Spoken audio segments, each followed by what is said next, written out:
आज का हमारा टॉपिक है स्ट्रक्चर ऑफ बैक्टीरिया। जो बैक्टीरिया होता है उसका स्ट्रक्चर कैसा होता है, क्या क्या पार्ट होते हैं, या हम ये बोल सकते हैं structure of a prokaryotic cell. तो वीडियो को स्टार्ट करते हैं। सबसे पहले और सबसे बाहर जो बैक्टीरिया होता है उसके सबसे बाहर क्या होता है, कैप्सूल। हम सबसे पहले क्या देखेंगे, कैप्सूल की बात करेंगे। तो जो कैप्सूल होता है वो कैसा होता है, हार्ड होता है।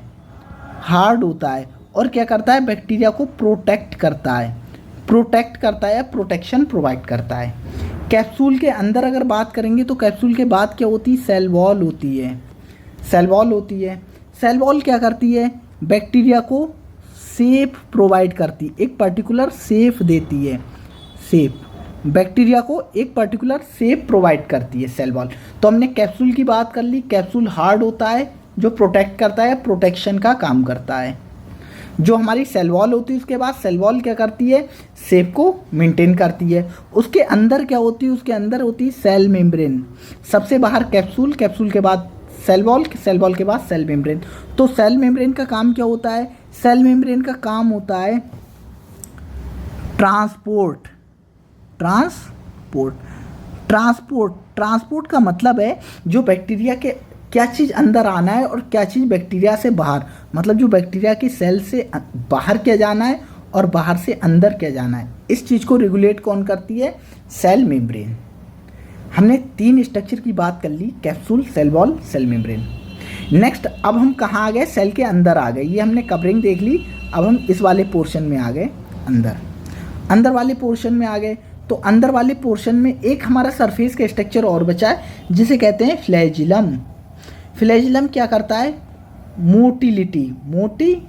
मोटिलिटी का मतलब होता है मूवमेंट या मोशन।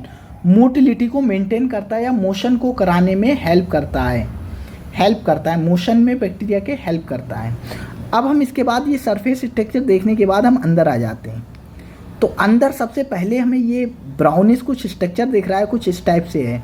ये कुछ इस टाइप से, फिर से बना के दिखा दे रहे हैं, कुछ इस टाइप से। इस टाइप से बनाने का एक मतलब है।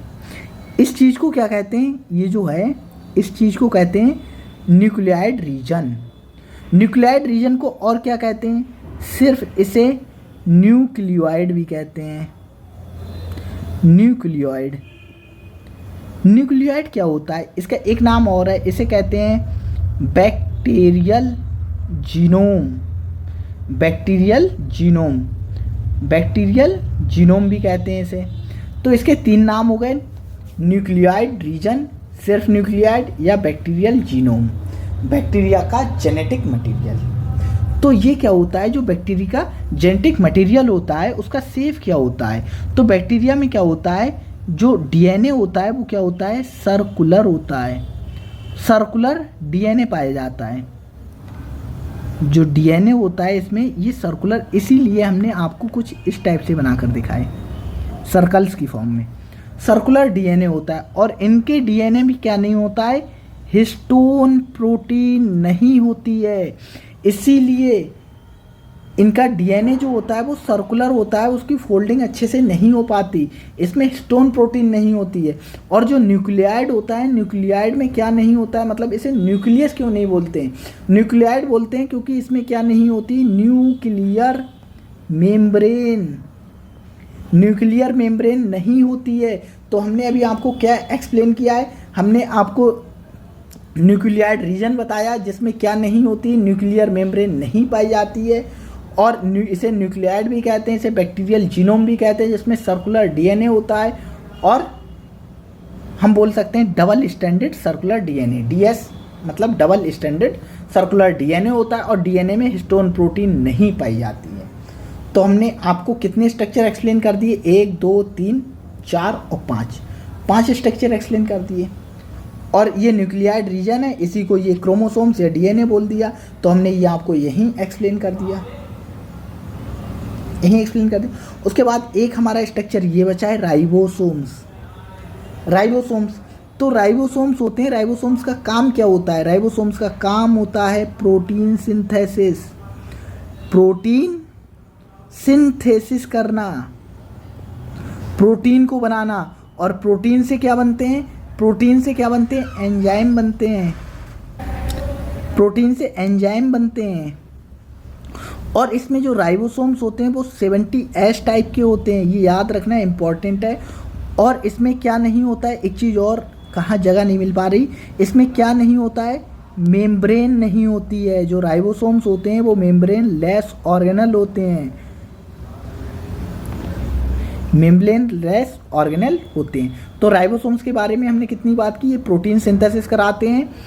जो प्रोटीन से क्या बनता है, एंजाइम बन सकते हैं, हार्मोन बन सकते हैं, एंटीबॉडी, पर्टिकुलरली हमने एंजाइम की बात की।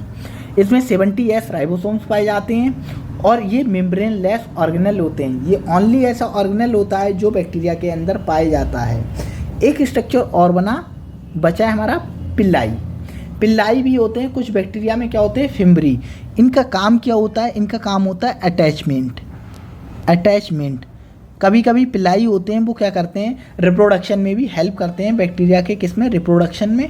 वो सेक्स पिल्लाई होते हैं रिप्रोडक्शन में, कभी कभी रिप्रोडक्शन में भी हेल्प करते हैं। उन्हें क्या कहते हैं, सेक्स पिल्लाई कहते हैं। सेक्स पिल्लाई, जब बैक्टीरियल मतलब रिप्रोडक्शन की बात करोगे तब वहाँ आते हैं। किसी और वीडियो में इसके बारे में बताएंगे कि रिप्रोडक्शन बैक्टीरिया में कैसे होता है उसकी। तो इनका काम होता है बैक्टीरिया को अटैच कराना किसी सरफेस से, किसी पर्टिकुलर सरफेस से बैक्टीरिया को अटैच कराना। तो हमने आपको एक छोटे से डायग्राम में सारी चीज़ें एक्सप्लेन कर दी।